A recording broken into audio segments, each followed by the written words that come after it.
right, we settled it down a little bit. We talked about the possible delay in the leaders of China and the United States signing off on this trade deal that seems to have encountered some bumps. But there's also the separate issue of open impeachment hearings set to begin as soon as next week.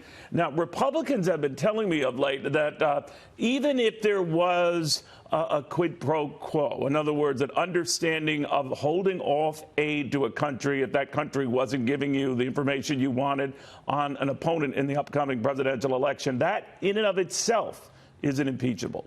Take a look. I've had a chance over the last few days, including this past weekend, to talk to a number of your Republican colleagues. They were saying that even if there were a quid pro quo, it's not impeachable. Do you agree with that?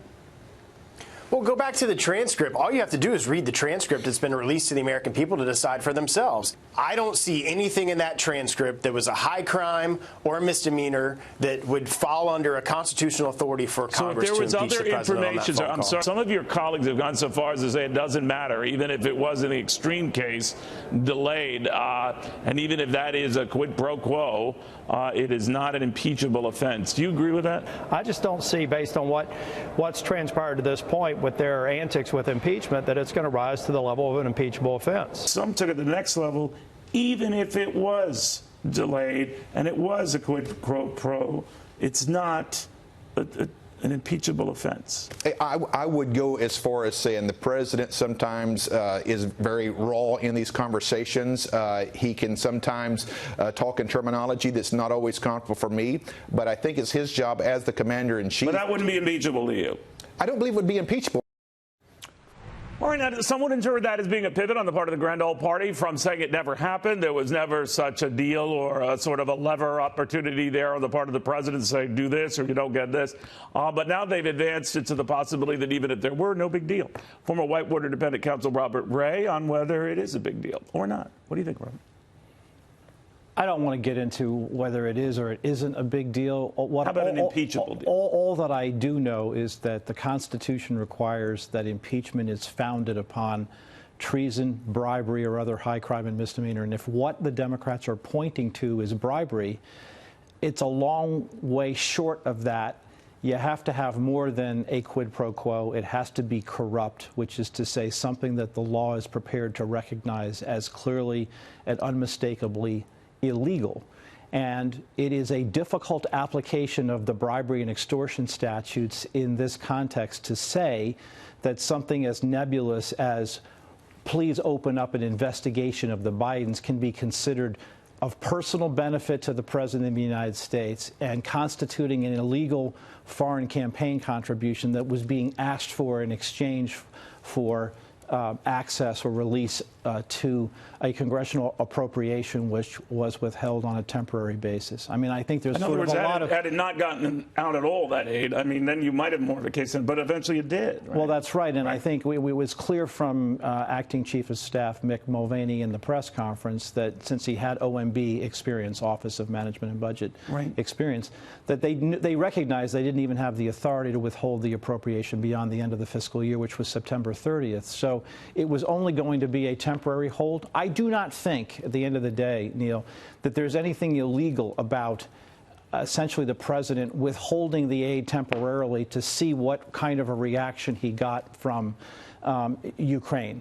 And the fact that other people were involved in, issues about trying to understand was there a relationship between the two, I don't see that anything from Kurt Volker or Gordon Sondland or Bill Taylor really changes the bottom line. Well, Sondland, you and I were talking about that in the break. He did seem to say, I'm talking about our EU ambassador, when he had a follow-up memo to say, I said that resumption of USA would likely not occur until Ukraine provided the public anti-corruption statement that we had been discussing for many weeks.